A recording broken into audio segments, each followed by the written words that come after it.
This is Declarations. Why single family office? It's so I can be nimble. It's so I can be agile. Hi, this is Todd S, and welcome to the Declarations podcast. Declarations is a podcast where top investors and business leaders share their insights and provide an independent perspective. Our goal is to uncover the stories behind their success and understand the principles that guide their decisions in life, family, and business. Through these conversations, we hope to become better investors. My guest today is Sherry Pryor Witter, managing partner, co-founder, and CIO at the Witter Family Office. Since founding the family office in 2011 with her husband, Michael, the firm has partnered with over 100 investment managers and has been an early-stage investor and seeder across more than 85 technology investments, including AI, blockchain, and digital asset strategies. A graduate of the University of Pennsylvania, Sherry began her training at the Juilliard School at age 7 and started her Wall Street career at age 14, before then starting her first hedge fund at age 22. Sherry has brought her precocious intelligence, sense of discipline, and entrepreneurial grit to every stage of her professional career. She is a recognized voice in the family office community, a sought-after speaker and panelist, and an advisor to emerging managers and institutions alike. We're so thrilled to have Sherry join us today on the podcast. Sherry, welcome. Thank you so much for having me, Todd. As you know, Sherry, I like to start all of the podcasts in the exact same way. What is your declaration? I would say my declaration is to be of service. So for whatever I do, whether it's a mom, making money, even as a friend, it's to be of service. To be of service. That's so simple, and yet I have a feeling there's a deeper meaning. So what does it mean to you to be of service to people? So my place is always last. And ultimately, it might be a little bit self-serving in that I feel like I win if everyone else is winning. And if everyone else is in a good place, then I'm in a good place. I love that your conception of to be of service includes in business, whereas most other people think about it as specifically helping other people in a philanthropic sense, which I know you've done a lot of that as well. And we'll come to that. Maybe to delve in a little bit about what you mean to be of service and why it's so important to you. Let's start with your family. So I was born and raised in New York City, near Union Square, and then the Upper East Side. And my father is Chinese by way of Taiwan. And my grandfather on my father's side was a general in Chiang Kai-shek's army, and my mother is the Dutch side. So essentially, my parents, especially my father, they fled from communism. And, he was lucky enough to come to the United States in the 1950s, went to Rensselaer, got 3 engineering degrees, went to work for Raytheon. And Raytheon, as you know, is a defense company. For me, everything's intertwined. When people say, hey, it's nothing personal, everything to me, it's personal, whether it's making money, even national security, the defense, military, all of that is integral. I don't think you can really make money unless you're part of a corrupt regime, unless you have security, unless you have military safety. And, I've often described myself ultimately as a soldier's daughter because I will be in that foxhole with you. I'm in the trenches. I stand shoulder to shoulder with my managers and my traders. I want everyone to make money. If I'm the only one making money, that doesn't seem or feel like a win to me. And if my children are not doing well, I'm losing. And even for my husband, I lift everyone else up, and I find it a privilege to do so. I'm grateful for the opportunity to be able to have the tools and to have the relationships to help my husband and sons. So when you say daughter of a soldier, I guess that could mean that you're a fighter, which is part of what you said, but a soldier does not imply general. A soldier implies all sort of equal working together. Is that accurate? Is that what you mean? Yeah, Todd, that's astute of you. I definitely like working as part of a team. I really believe in the family effort. And when I am the leader, it's often been because I've been the reluctant leader. In fact, when we went through some estate issues right after Witter's dad passed, it was only because all the lawyers had asked me to pitch in that I even started to help out. I was really reluctant because I was running my own hedge funds. I really was not that interested in the family. But then the lawyers were like, Sherry's the one person in the family who can really straighten out the situation. So they pulled me in. And so I stepped in, but like I said, I was reluctant. And then another example of that is, especially after having my little one, Augie, I wanted to see if I could step back in the family office space. And I hired recruiters and they did a worldwide search, a nationwide search. And I tried to find a CIO that could replace what I've been doing and that could do what I do. And we weren't able to do it. So every 3 to 5 years, I hire recruiters to help me with that search. And since I haven't been able to find anyone to replace myself, I'm still CIO and I'm still the founder, still the managing partner, but I love working in a group and that's what I really prefer. But if I have a chance to have someone take over what I do, I'd be happy to have that happen. And what I've noticed is that what's made my life better, the family office quality better, is the people I know. So I do view everything as relationships. I don't believe I can do this by myself. Well, when you were really little, you started working very hard at different things. At age 7, you were already admitted into Juilliard to play piano. I think you might play violin as well, right? So maybe let's just talk a little bit about your early love of music and how that translated into then discipline and how maybe it even applies to your life today. So the violin was a secondary instrument, piano's the primary. I didn't have a choice in that my father said, you have to play an instrument. But what happened was on 57th Street, there's the Steinway store. And I had walked in as a little kid and I was playing improv without any lessons. And I just started playing, and everyone in the Steinway store clustered around the piano. And then they high pressured my dad into buying one. And I was, I just, I loved it. I loved it so much. But then ultimately, when you get to the competitive level, it's different. And I started to lose my love for it. However, I was still good at it. What I realized that piano enabled me to do is that it wired my brain differently. So I'm always solving. I make a list, so starting with the piano, as I'm playing a piece, I'm making a mental note of every single thing that I need to go over, every single thing I need to practice more, every single thing I need to do better. And even if it's played technically perfectly, I'm like, okay, I got to put more emotion in this. I've got to do that. And it has informed my investments. It's informed me as a human being. And even as a friend, like Todd, you and I might go to lunch and I'll think back. I'll be like, you know what? Was I as supportive of Todd as I could have been at that lunch when he told me about this or, X, Y, and Z? And I think all that was rooted in the piano and that I was constantly making a list of things I could be doing better. So for better or worse, I'm always making lists. I make lists for the boys. I make lists for the family office. I make lists for the traders and the portfolio managers. But it's all in service of trying to make things better for everyone else. So you were able to simultaneously work on the actual skill of playing the piano and the higher level skill of reflecting upon it all at the same time. And I loved it. Fascinating. I loved it because it occupied, because my brain is always moving so fast. So it was great. Well, let's talk about your need to occupy the brain because you're obviously precocious, right? And so while practicing at Juilliard, somehow you also felt the need to do other things. And so you started working at Cravath, the prestigious law firm, at age 13, I think, and then said, I also want to try Wall Street. I went to Lazard at age 14. And you stayed there for 8 years while you also then began or actually finished a degree at University of Pennsylvania. I think you started there at like 16 or something.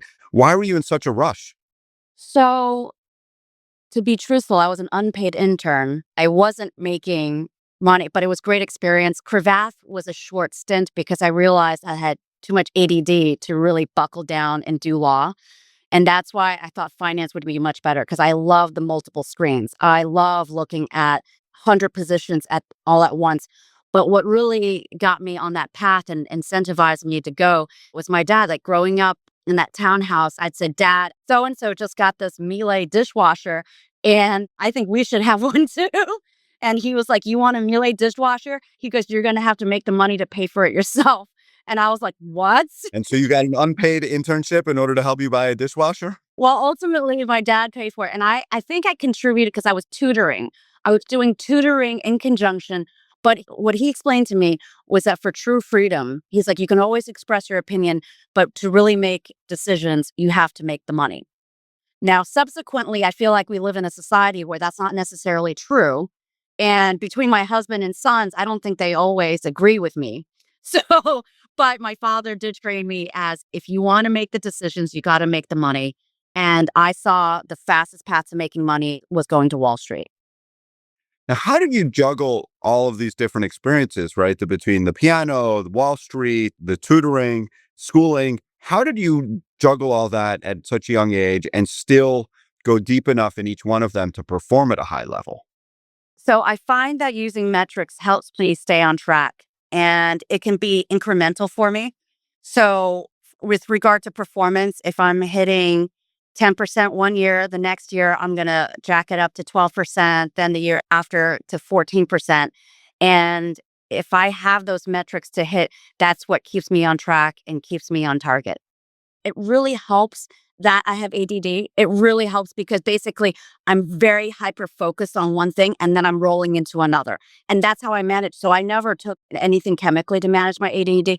I use my activities. I use productivity to manage my ADD. And piano honestly stopped as soon as I started applying to colleges because my father spreadsheeted what my life would look like if I continued with piano as far as revenue, income, profit, and taxes. And I love piano, but I wasn't prepared to live a piano lifestyle. I wanted more. And so, what did your spreadsheet tell you to do instead of piano? Well, it ultimately at that time told me to do finance. I looked at becoming a doctor, but I like nice clothes and I didn't want to be puked on. So being a doctor was out. I think ultimately what would have been interesting is if I had enough discipline to become a lawyer, but I just don't think I had it at the time. When I go back to Penn and I meet some of the bigger donors, they are lawyers in the Bay Area who took equity at these startup companies and then they really did very well. So they had their bread and butter business of, their law firm, and then they got all this upside from their clients. I was like, oh, that would have been interesting, but that's not something I really witnessed till much later. So I felt like finance was the best thing I could do at the time. So, as we just touched on, you began your career in finance at Lazard, but I've heard you say this many times. You quote, did not want to be a banker.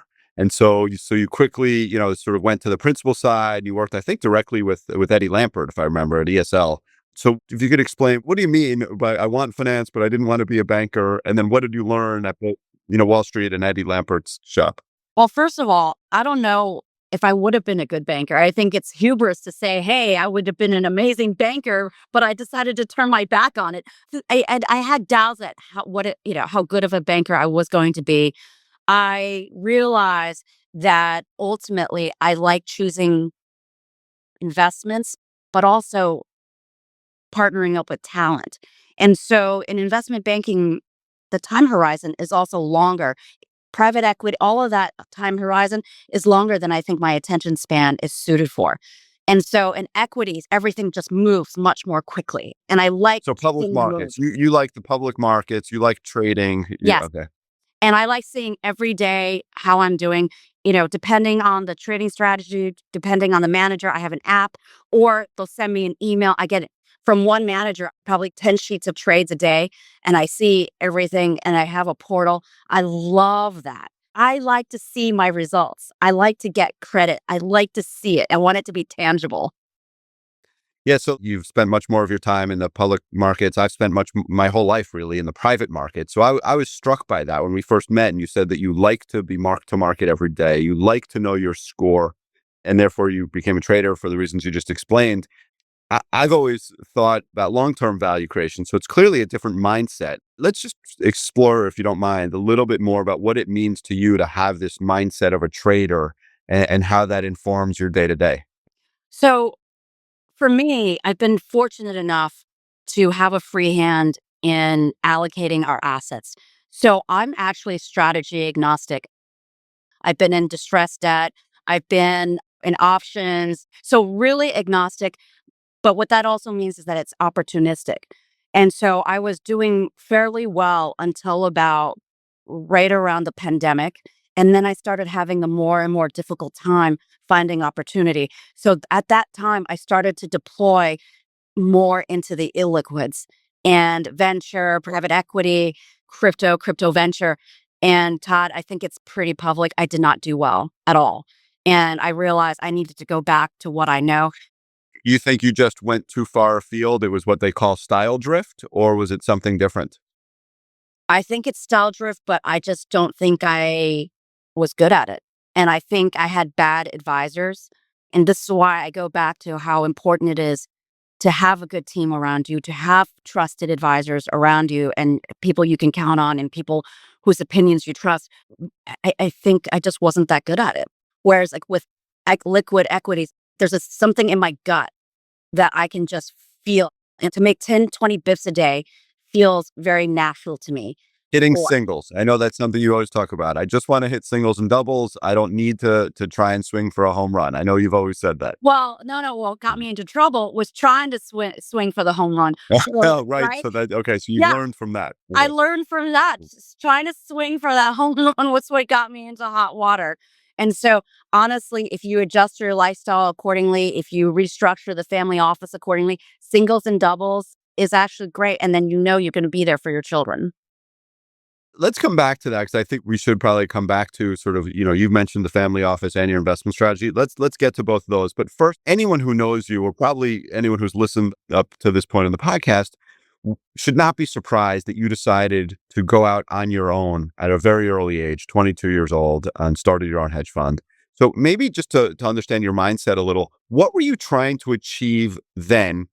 And are those still the things that you are trying to achieve now? So, my husband will often complain that I'm not a very romantic person. And for me, the language of romance is in my service and in what I provide, whether it's financially or in just general support. That Wow. is one of the love languages, according to that popular book. Right, right. So people, like Sherry, it's so amazing that you did that. For me, it was very practical. I had Corby at 21. So I had a baby on the hip and I had to figure out how to provide for Corby. Corby is your first son. Let's Yeah, just, my for firstborn listeners son. who don't know. Yes. So yes, Corby's my firstborn son. He's the one who also went to University of Pennsylvania, except he had to one up me. I did finance. Corby is the first quantum and photonics engineer to graduate from Penn Engineering. I don't even know how. It's so amazing. It's like an CSE combined with math and physics. I don't even know what photonics engineering is. So, kudos to him. Thank you. Thank you. But I wanted to also be around. So I was, back in the office within 7 days of the C-section. And so I realized that if I W-2'd, if I took a salary somewhere, I would not have the freedom to do all the things I wanted to do as a mom, to be present. So I started the hedge fund small, AUM, 10 mil. I did everything and I eventually built out the team. But it all goes back to being a soldier's daughter. Nothing is beneath me. I did it all. And ultimately, it was to be a better mom. And I also saw that with the W-2 structure, even with the W-2 bonus structure, there was a bit of a cap. Whereas if I bet on myself, I saw that cap being removed a little bit. So I wanted the option of the up, and then I wanted to control my time and be the best mom I could be. Amazing. So I think you did a great job there of walking the listeners through your mindset and through what makes you tick. So let's fast forward now to, I'll say closer to today. You and your husband, Michael, started, I think it was in 2011, thereabouts, you started the Witter Family Office. Now, for those who don't know, Michael is the youngest grandson of the legendary Wall Street financier, Dean Witter, who famously, I think he bought his first seat at the New York Stock Exchange in 1929, which, as market historians know, was not like the greatest year. But since then, he ultimately grew his brokerage firm, Dean Witter, to become one of the largest investment houses on the West Coast. It ultimately, then sold to become part of Morgan Stanley. Dean Witter is a legend. So can we just spend a minute before we get back to your personal family office and investment strategies?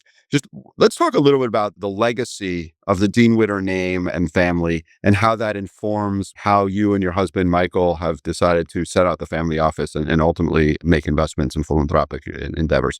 Todd, thank you so much for bringing that up. I can't even tell you the number of times I've been to conferences, and when people see my name, they come up to me And they say their first job on Wall Street was with Dean Witter. And I always tell my husband about it. It always makes him smile. We're so grateful.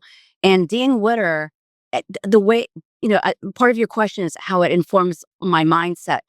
Regardless of what our asset base is or how I'm living, I really believe that I have the heart of a middle class person.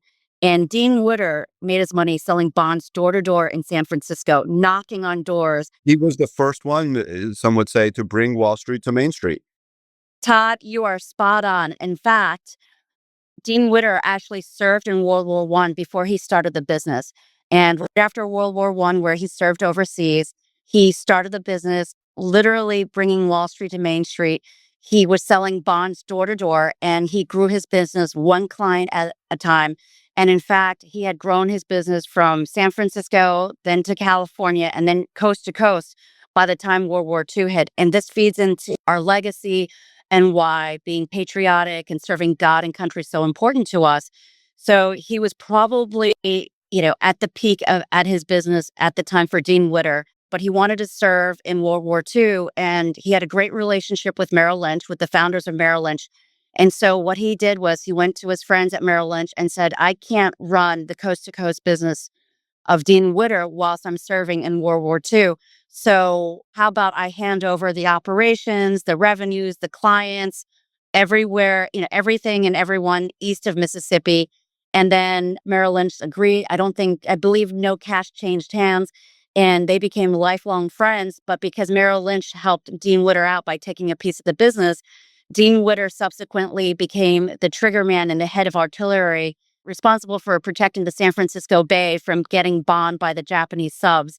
As part of the war effort, Dean Witter also donated the USS Witter, a destroyer ship that is I think it's still running today.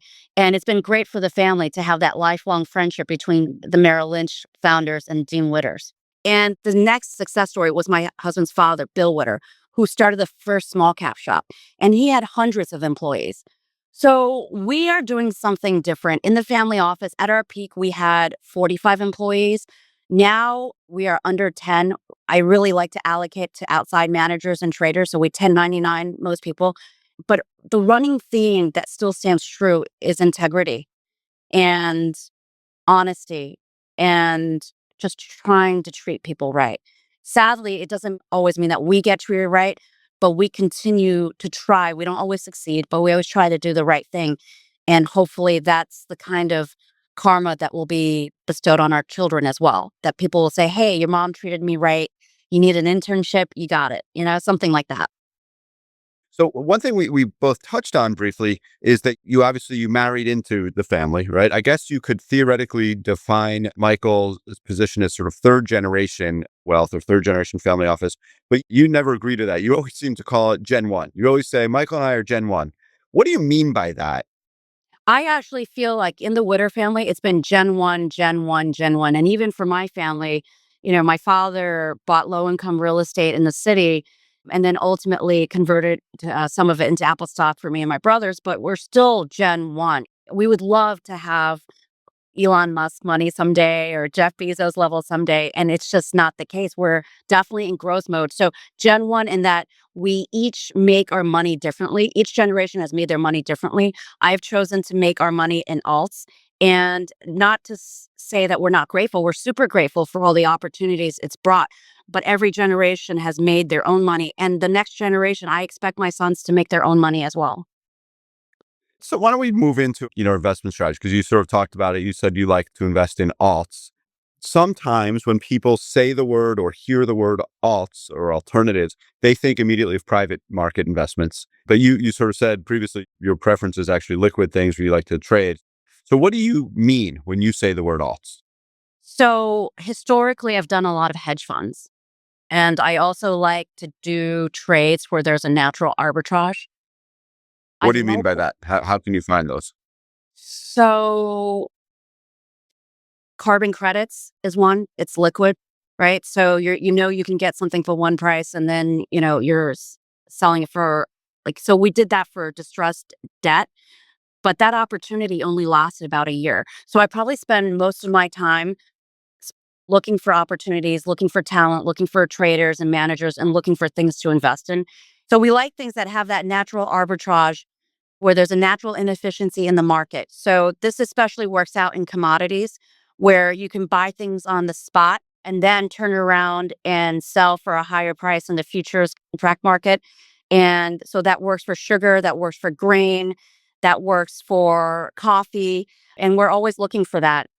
So years ago, I invested in this hedge fund manager who was able to get credit card information. And through credit card information, he could see the sales for Target, Walmart, all the big retailers, and then he could trade around that. So those opportunities and that talent's hard to find. That's what I mean when I say alts.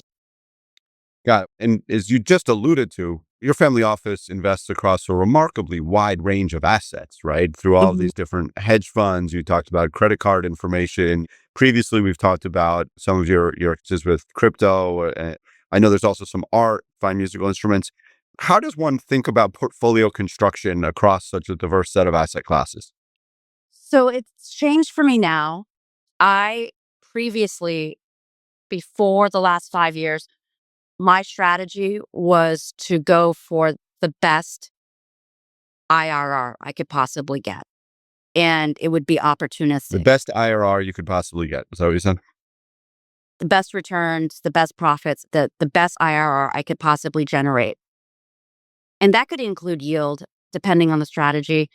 But now I think of things of in terms of time horizon. So I have a target for daily, then I have a target for monthly, then quarterly. I have a target for yearly, and I don't think much beyond. So for fresh capital, I'm really not thinking that much more beyond a couple years, 3 years. In the past, when I've invested in things with a longer time horizon, I haven't done well. Fascinating. Again, just as a private markets investor, I almost think the exact opposite way. I always like to think about where do I think the long-term trends are going? How could I compound capital over the long term? And I'm not sure that I am particularly skilled to figure out the movements of, let's say, the 10-year treasury or some other, asset over a 6 or 9 or 12-month period. So it's just fascinating how different the world of investment can be. Well, it happens to be that you're really good at it. If I were really good at what you do, maybe I would do that too, but I just don't think I'm as good as you are at doing that. Well, we'll both stay in our lanes then. Yeah, I'm gonna stay in Let's my now. lane. Now, one thing that you mentioned, and perhaps this is we're going to outside of the lane, I guess. You've invested in crypto, and you were relatively public in the family office circuit about some of the things that you were looking at. In 2022, in particular, you're out there. Are you still investing in crypto? How did that work out, and what do you see as the sort of future for blockchain and or crypto investments? So I'm still invested in crypto, but the allocation is much smaller than it used to be. Part of it is by choice, and part of it was not by choice. It's just a loss in the space. Unfortunately, I did get defrauded, but a lot of good came from it. I think it's made me a better investor. You In got defrauded, is that what you said? But a lot of good came from it. I'm not sure many people would describe that an experience like that as good. What happened and why? How did it end up being positive? Well, at the time, it didn't feel good, but I'm reframing it because I learned a lot of lessons. And what came out of it is I found some great AI partners, and we're putting $100 million into an AI venture platform. And because of everything that happened to me, I basically was able to engineer. I explained to them, this is what happened to me. These are the inputs that I put in to arrive at this investment. And the AI team has taken my learnings and created this platform called deepthesis.co. And we basically, it can vet all these illiquid investments in, seconds versus weeks or months. And so we've been building that. So when I became public about what happened to me, I had some great guys reach out to me and be like, sure, we can build something so that this level of fraud, or so we can provide transparency in this illiquid market for people in venture. And so that's really what's good that's come out of it. And I love my partners. They're great. So one of my partners is Liam Osbacher, and he's been in the venture space. He's from the Bay Area, and he's a great partner. So I'm grateful for the opportunity. Hi, this is Todd Rich. Thank you for listening to the Declarations podcast, where top investors and business leaders share their insights and provide an independent perspective. We hope you're enjoying this episode. If you'd like to learn more about Declaration Partners or listen to more episodes of the Declarations podcast, please visit our website at www.declarationpartners.com. And now back to the episode. Well, you've mentioned now several times partners and investment managers and people who've helped you sort of this team approach. I've heard you describe more recently, maybe this is sort of more of the past several years than the prior, 15, as your role being truly a picker of managers, where you try and partner with other people and they come up with some of the ideas and or execute some of the ideas, although obviously you get to select them. So what does it mean to you to pick managers, and maybe after your experience, just to delve into a little bit of how you can identify a good manager or a bad manager? Let's talk about what to look for, what you can avoid. So years ago, I had a template of hundreds of line items, everything from SAT scores, where'd you go to school, what'd you do for high school, what'd you do for Did you college. only invest in people who did not miss one question? Was that the rule? I primarily invested in a lot of engineers. And I also included on my template personal life. So married, divorce, what did the spouse do? Because I was trying to get an insight on how the manager thought and how the manager handles risk, right? So if I had a manager who was married to someone who was revenuing at parity to them, then I knew that they were more prudent. But the reality was, it wasn't always accurate. You came up with a list of several hundred, it sounds like, criteria, and you followed them and then determined that even though you came up with these criteria and followed them, that they may have been false indicators. It didn't always work. It wasn't the extrapolation. Right. So the extrapolation was where the mistakes were made. So if you were just backwards looking, yes, they did go to Harvard, Yale, wherever, or yes, they did go to, Indiana University, whatever, pick your school.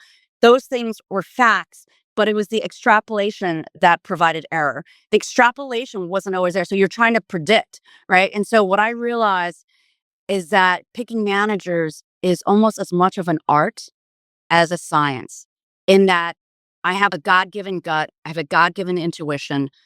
I have to listen to my gut. I also have to see how I relate to the managers. A lot of it. So I'm managing managers. So I have to see if we get along. And then on top of that, I am leaning much more on my relationships. So experiences that my friends have had with a certain manager, if it's good, that's definitely a couple of pluses in my list. This is fascinating. So you worked really hard to come up with a bunch of what I would call maybe objective or repeatable criteria, only to find out that they weren't worth anything. But what was worthwhile was the human element of sort of gut feel, intuition, and maybe, some sort of LP references, I'll call them. Is Right. that is LP that right? references. Well, here's the thing. The the data is just an input, right? But I can't let that all those inputs be the only input, right? I can't let school, SAT, IQ score, that can't be the only data. That's just one input of many, whilst the newer inputs are less tangible. So I had a list of tangible inputs, and then now I overlay the intangible, the qualitative. And I realized that the qualitative can be even more accurate of a predictor than the So quantitative. maybe rather than chalking that up to your own intuition, what are some characteristics that you've recognized of these intangible qualities that actually make a good manager? Or things that you're like, I would definitely avoid that if I could. Are there any lessons there that you could share? So Corby and I, we have a red flag list. If a manager tries to bully you into an investment, if they try to give you FOMO, if they tell you you're not good enough to be part of the investment and then they come back to you, this one's obvious, but anything dishonest. And so on the flip side, what I really try to do is find guys they're not just good, the really talented guys that I've had success with, they don't just do bonds or they don't just do, tech equity. I find that truly talented traders, they can trade across the different sectors and they are more nimble. So I'm looking for the Swiss Army knife of a trader, right? Because the opportunity is always changing. The market's always changing. So you can't always be large cap, small cap. You can't always be R2, R3, or, whatever index. Like, I want guys who can see things on the screen and see the opportunity where no one else can see it. It's fascinating that you say this because this actually comes up in a lot of different podcast interviews that I have. As you know, I've spoken with a lot of different family office investors. And one of the things that is always strikes me is that some institutional managers frequently talk about sector specialty and asset allocation plans, almost a Markowitz theorem, whereas family office investors frequently talk about the value of flexibility, being nimble, not having rigid allocation rules, but instead investing where they believe the pricing dysfunction or dislocation creates a sufficient opportunity. I mean, you talked about it in the public markets. I could argue that that applies to private market investing as well. I'm so stricken by how different the family office approach is from what I hear from institutional investors sometimes. No, 100%. It can apply to any investment. That's so why single off family office? It's so I can be nimble. It's so I can be agile. So I don't have to check a ton of compliance boxes just to change my investment thesis.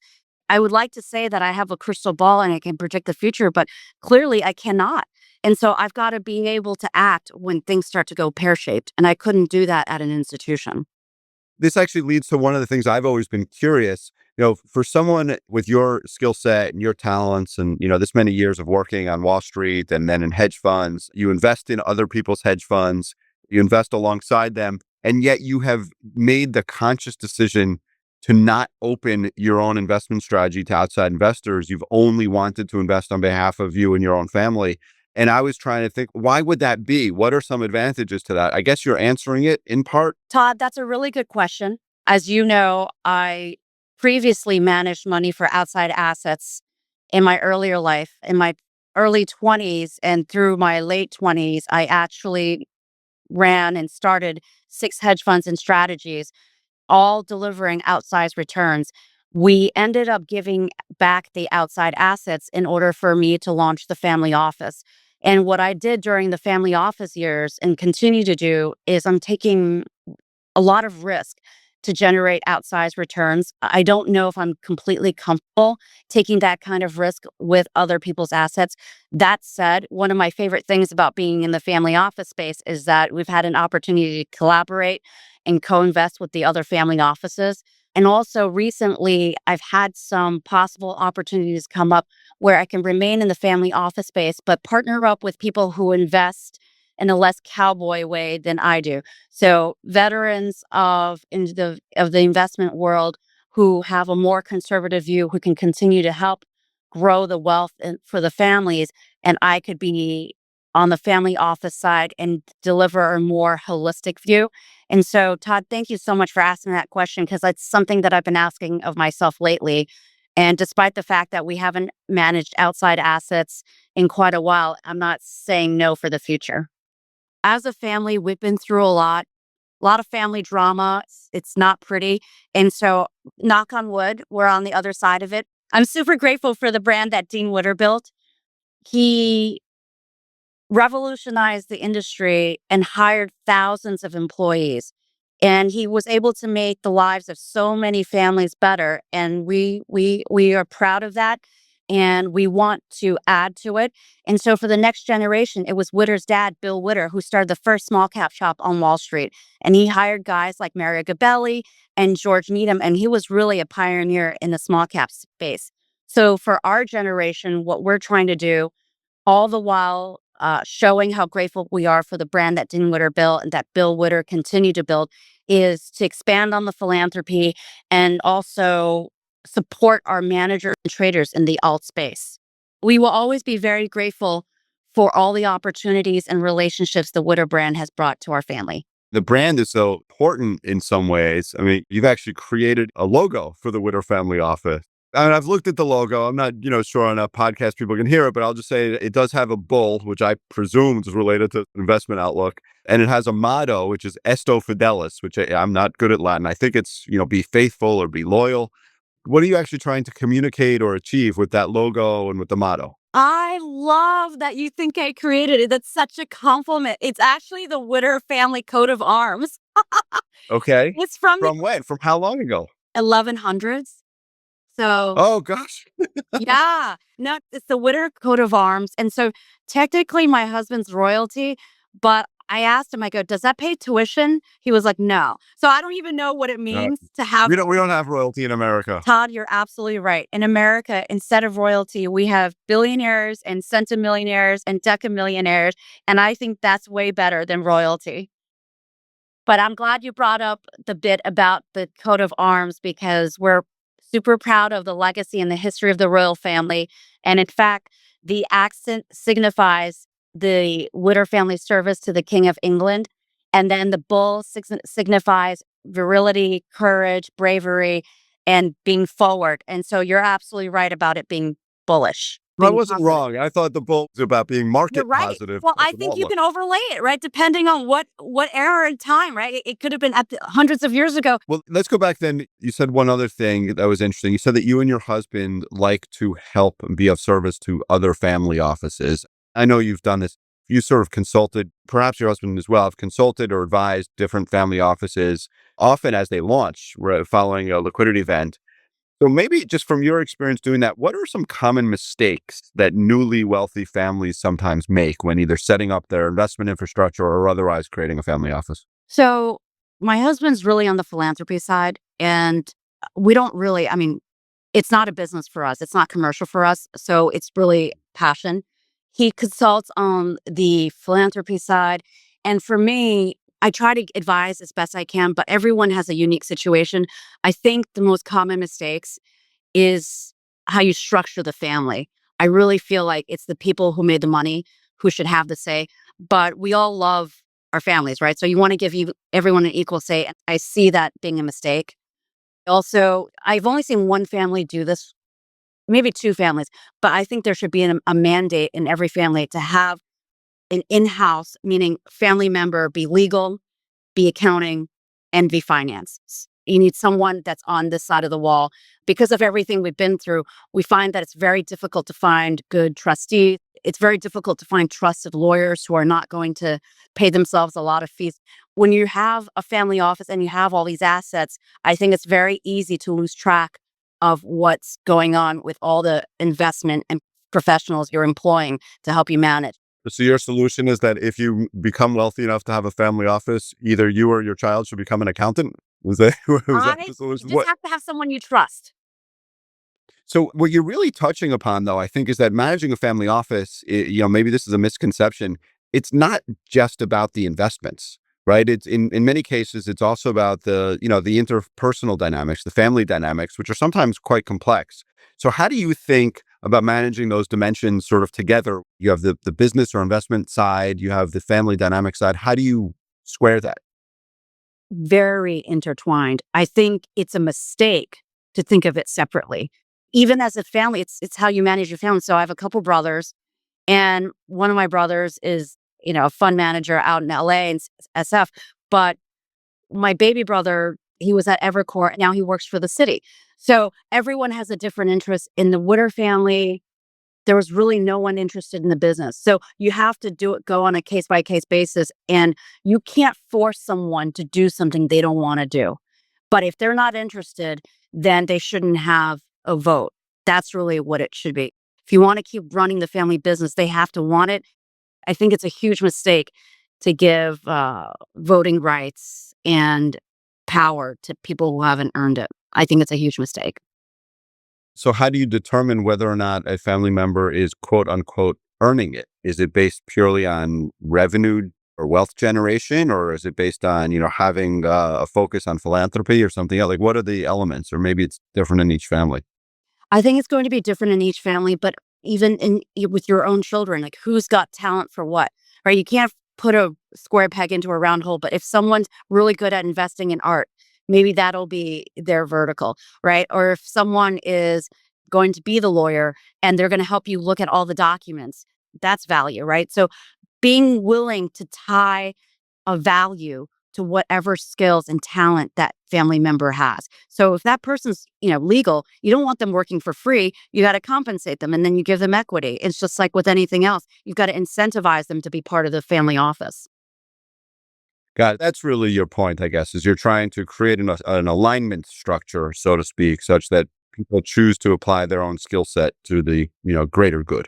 Yeah, To be no, of service, we'll to be call of it, to the service. greater good. And honestly, if you're running the office or if you're out there speaking or if you're revenuing, if you're straight up revenuing, that's really easy to measure. But also, if you're doing a great job with like the family, like just managing the family, that has its value. But it has to be market value. Like you tie a market value number to that act of service. Fascinating. Let's go away from the revenue side of the equation towards the philanthropy side. I know the Witter name just has such an amazing philanthropic legacy. Dean Witter's charitable foundation. So how does that legacy inform the way that you and your husband Michael now think about both the stewardship of wealth and the philanthropic causes that you commit yourselves to? Todd, thank you for asking about the legacy because it really is indeed important to us. Dean Witter started a legacy that we are trying to perpetuate with God, country, family, and giving runs deep in our family. And so Michael and I work as a team each year, depending on how I do on the revenue side. Michael and I will make a determination about how much is being given to philanthropy and how much we can support each one of our causes the next year. The causes all are related to military, conservation, and helping children with scholarships. Basically, all the things that we believe will help America be a better place. We're so grateful to have been born and raised in America. We just want to do our bit. And Witter is really the one who's got his foot on the ground with all the philanthropy. He's on all the committees. He sits with the recipients and he really enjoys the nitty gritty details of the philanthropy side. And I feel like it's a privilege for me to be able to continue to expand our wealth in order to continue giving. And But so some of those causes are what you said, education scholarships. I believe there are some military causes, if I recall. Maybe if you can explain a little bit about some of sure, we do US military. We also do military of any American allies. And we would not have anything if we were not here in this country. And being, he's descended from the Mayflower. My father came in the 50s, but we're both so grateful to be here. So everything we contribute to contributes, whether it's land conservation, military, and education, we tie that in because you need smart people to make smart decisions. All of it ties into the ethos of gratitude for being in America and being Americans. It's really a privilege. We view it as a privilege. I think that's fantastic. More of us should dedicate ourselves to giving back to things American, to be of service. Now, in your family office, one of the things that we've touched on a variety of times here is this partnership that you and your husband have, both in terms of investment and philanthropy. I've heard you describe it in a way that's always been touching to me, which is that you've called it partnership with a purpose. How do you define that purpose and how do you ensure that you and Michael and then your children are able to, to continue to what I'll call renew this purpose and navigate how you may change or how the family's values may change over time? Everything I do has to have a purpose. I need to feel like we're all in the same boat, all rowing in the same direction. And that goes for my boys, the family office, my managers, my traders, the whole extended Witter family. I've often heard you describe your greatest purpose as about being a better mom. You mentioned earlier you have two sons, but the two sons happen to be 19 years apart, and they're quite different, at least in terms of age. Your eldest, as you mentioned, went to Penn and is an investor. Your youngest, I think, is only 9 or 10 years old. So maybe let's talk about your sons, your purpose, and what it means to be of service to them. So my sons and providing for my families related to that, they are my why. And I feel like with a why, I can tolerate and put up with any how to make that why happen. And I feel badly for my firstborn because I had him at 21. I was thinking, oh, when I become a mom, I'm going to be so much better. And what I did was I became the mom and dad I wanted for myself. And I don't think I was the mom and dad Corby wanted. And so I'm still making up for that. But because I have 19 years between the sons, it's given me the privilege of vantage point, the privilege of perspective. So with my younger one, I'm definitely a lot more patient. I'm so proud of him. He's actually running the M&A process for a private equity backed fiber broadband company, and he's doing great. I am super proud of Corby. And in fact, I'm really proud of both my sons. Augie is an amazing artist. He's a painter. He's a sculptor. He's already sold some of his pieces and he's having his first gallery opening this fall. So we're super excited for Augie.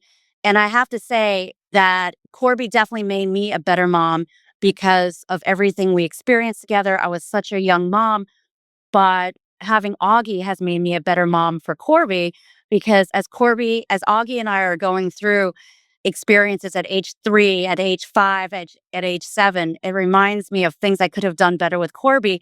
And then what that inspires me to do is to make sure that every minute I have with Corby now that he's in his late 20s is as excellent and as wonderful as it possibly can be. And so, when the two boys are together, it's super, super special for me.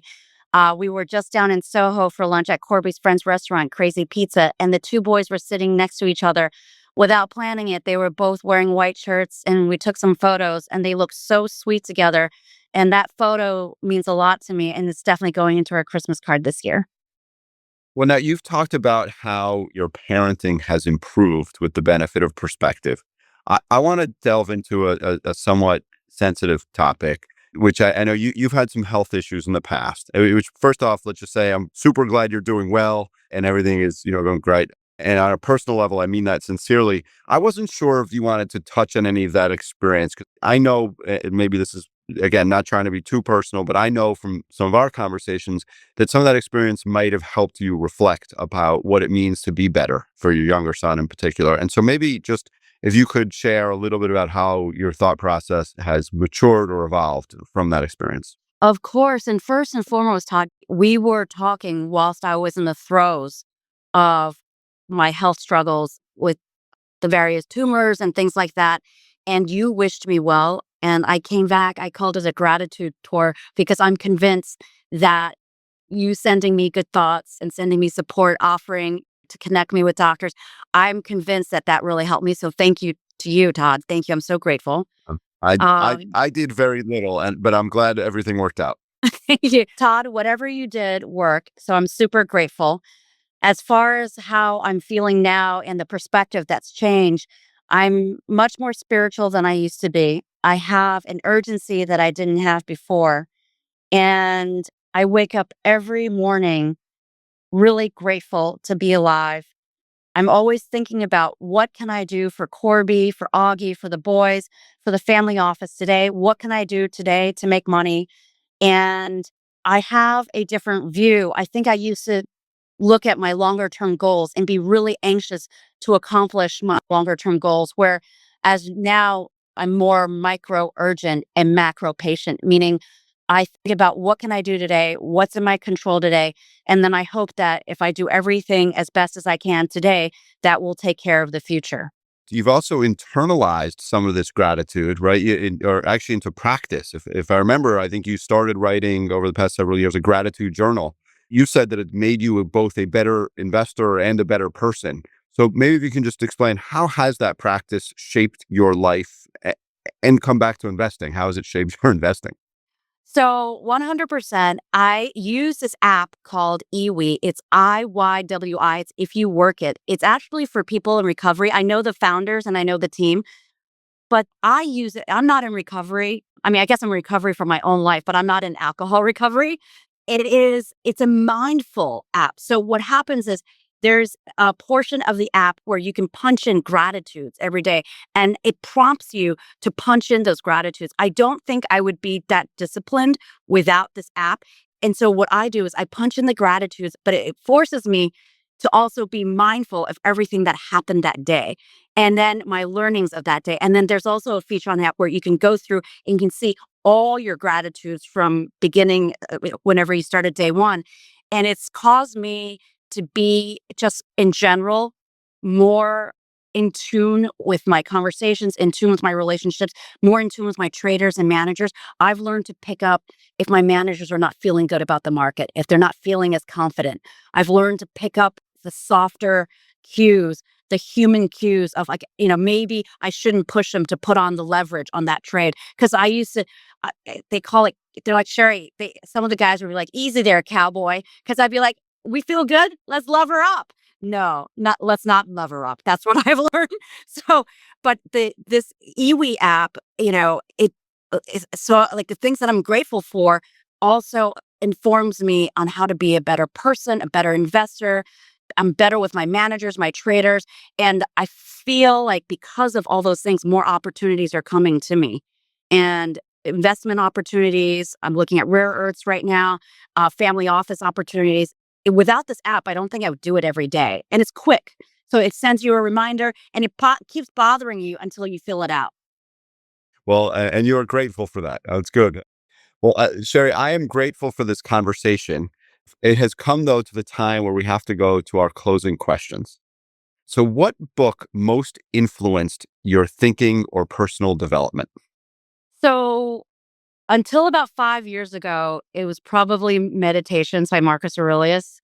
But then I started to wonder because I was like, his son didn't turn out very well. Commodus, he was sort of a mess. And I really, parenting is my jam, right? Like everything revolves around me being a mom. I'm like, how could you have been such a great man and have your son turn out so lousy? And so then I picked up, it was actually a gift. It's called The Daily Stoic by Ryan Holiday. And it really piggybacks off of meditation. So it's like, and it's like a daily nugget. Because again, I have an attention span issue. So I love things that give me a daily nugget. And so every day it gives me a little something about, perseverance, about stoicism. I think, I'm not proud. There have been times like, Corby and I were watching Saving Private Ryan, and I was just crying. And Corby goes, Mom, if you can't stop crying, you're going to have to leave the room. So I know that I should learn to be more stoic, and that this book is very good for that. What is the best advice that you received from your parents or that you now give to your own children? I think there would be three things. One is you can make money, you can lose money, but time you'll never get back. So maximize your minutes. Two, knowledge, because my family fled from communism and they had to leave a lot of assets behind. I think my father told me knowledge is the one thing that people can't steal from you. The government can't confiscate it. And so knowledge, accumulate as much knowledge as you possibly can. It'll always be with you. And I think the third thing, and one of my favorite things, is just do your best and let God do the rest. Inspiring. Last question. The most famous sentence from the Declaration of Independence talks about the rights to life, liberty, and the pursuit of happiness. Sherry, what do you do in pursuit of happiness? The pursuit of, by the way, I don't know if you've ever seen, did you see the movie Pursuit of Happiness? No, I don't You think I have to. have. So you have to, it's with Will Smith and Dean Witter. And Dean Witter's in it. And heads up, it made me cry. You probably won't cry, but it made me cry. But Will Smith's I might character, have to leave the room. yes, I'll leave the room. So Will Smith is trying to get a job at Dean Witter. And that's the I whole, did see this. yeah. Yes, where he was a homeless. Yes, Yes. I've seen this. Yes. Yes. So it's so funny. Your last question, Pursuit of Happiness, that movie is inspiring. I highly recommend it. But for me, it's the freedom to be, it makes me happy to be a mom. So it's freedom to be the kind of mom I want to be, to maximize my son's potentials, the freedom to make money the way I want to make it. There's so many people that have to make money in a way they hate. I love what I do. I'm sitting here across from you, Todd. Like, this is awesome. I meet really talented people who do amazing things. It's such a privilege. So to me, the pursuit of happiness is the freedom to provide and mom the way I want to. That is my pursuit of happiness. And at the end of the day, I'm really happy to snuggle with my little one, watch a movie and have a glass of wine. That is happiness. I don't need anything extraordinary. This has been an amazing conversation. Thank you, Sherry, for joining. I will write it in my gratitude journal later tonight. I appreciate you taking the time and for sharing your story. Thank you very much. Thank you so much for having me, Todd. Gratitude. Thank you. This podcast is provided for discussion and informational purposes only, for use by Declaration Partners LP, together with its affiliates, referred to as Declaration. The information discussed in this podcast may change at any time without notice, and there is no duty by Declaration to update any person to whom this information is provided. This podcast does not constitute an offer to sell or the solicitation of an offer to purchase any investment product or any interest in the fund or any other investment vehicles or accounts managed or advised by Declaration, a Declaration investment product, in any jurisdiction to any person. Any such offer or solicitation for interest in any Declaration investment product will only be made pursuant to such Declaration investment product's definitive offering documents, which contain a description of the material terms, including risk factors, conflicts of interest, fees and charges, and regulatory and tax considerations relating to such Declaration investment product, and which should be reviewed carefully by potential investors prior to making an investment decision. This podcast does not constitute tax or legal advice. The listener is urged to consult a professional tax and/or legal advisors regarding the possible tax, legal, economic, regulatory, or other risks and consequences associated with any investment, and must be able to bear the risks involved. This podcast may contain certain forward-looking statements, which constitute Declaration's views with respect to future events, which can be identified by the use of forward-looking terminology, such as intend, seek, expect,